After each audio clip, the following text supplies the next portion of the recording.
మిగిలిన సీట్లపై కసరత్తు ప్రకటించిన స్థానాల్లో అలకలపై బుజ్జగింపులతో టీడీపీ అధినేత చంద్రబాబు బిజీగా గడుపుతున్నారు. ఒకవైపు సన్నాహక సమావేశాలతో రోజంతా గడిపిన చంద్రబాబు రాత్రి మిగిలిన స్థానాల్లో అభ్యర్థులు ఎవరు అనే దానిపై కసరత్తు చేశారు. నేడు ఎన్నికల నోటిఫికేషన్ కూడా వస్తుండటంతో క్యాండిడేట్స్ ను ఖరారు చేసే పనిలో ఉన్నారు. అసెంబ్లీ లోక్సభ ఎన్నికల్లో అభ్యర్థుల ఖరారుపై టీడీపీ తుది కసరత్తు చేస్తోంది.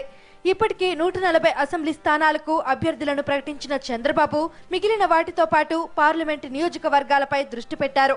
ఉదయమంతా సన్నాహక సమావేశాలతో బిజీగా గడిపిన బాబు రాత్రి తన నివాసానికి చేరుకొని ఎంపికపై దృష్టి సారించారు. ప్రొద్దుటూరు, నంద్యాల, తాడికొండ, బాపట్ల నియోజకవర్గాలపై ప్రధానంగా పంచాయతీ నడుస్తోంది. ప్రొద్దుటూరు టికెట్ కోసం లింగారెడ్డి, వరదరాజుల రెడ్డి పట్టుబడుతున్నారు. దీంతో మధ్య మార్గంగా అధిష్టానం వీరశివారెడ్డి పేరు తెరపైకి తెచ్చింది. అయితే ప్రతిసారి త్యాగాలు చేయాల్సి వస్తుందంటున్న లింగారెడ్డి ఈసారి టికెట్ దక్కకుంటే కార్యకర్తల అభిష్టం ప్రకారం నడుచుకుంటామన్నారు. మరోవైపు అనంతపురం జిల్లాలో సంక్లిష్టంగా మారిన గుంతకల్లు, కళ్యాణదుర్గం, సింగనమల స్థానాలపైన చంద్రబాబు దృష్టి సారించారు. కర్నూలు జిల్లా నంద్యాల సీటును ఏవి సుబ్బారెడ్డి ఆశిస్తున్నారు. ప్రస్తుత ఎమ్మెల్యే భూమా బ్రహ్మానందరెడ్డికి టికెట్ ఇస్తే సహకరించేది లేదని తేల్చి చెప్తున్నారు.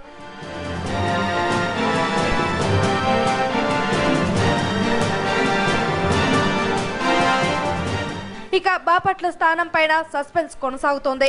బాపట్ల టికెట్ను అన్నం సతీష్ తో పాటు గాదే వెంకటరెడ్డి కుమారుడు కూడా ఆశిస్తున్నారు. ఇదే సమయంలో తాడికొండ పంచాయతీ పైన చంద్రబాబు సమీక్ష జరిపారు. అక్కడి సిట్టింగ్ ఎమ్మెల్యే శ్రావణ్ ను బాపట్ల లోక్సభ నుండి బరిలోకి దింపాలని చంద్రబాబు భావిస్తున్నారు.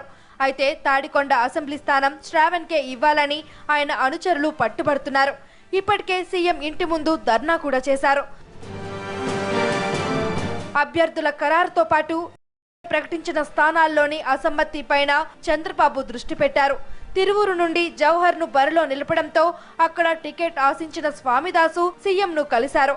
ఆయనకు నచ్చజెప్పిన సీఎం ఎమ్మెల్సీ చేస్తామని హామీ ఇచ్చారు. సారు ఇప్పుడు రేపు ఎమ్మెల్యేలు ఎలక్షన్లు అయిపోయిన తర్వాత సామాజిక వర్గం నుంచి కూడా ఎమ్మెల్యేలకు పోటీ చేస్తున్నారు. ఎమ్మెల్సీలు తప్పనిసరిగా ఎమ్మెల్సీగా అకామిడేట్ చేస్తున్నారు.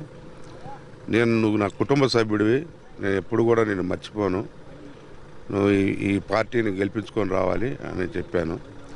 అంటే వాళ్ళందరికీ నువ్వే నచ్చ చెప్పుకోవాలి. ఎంటైర్ కాన్స్టిట్యున్సీ మొత్తం సమన్వయ కమిటీ నాకు ఏకగ్రీవంగా తీర్మానం ఇచ్చింది.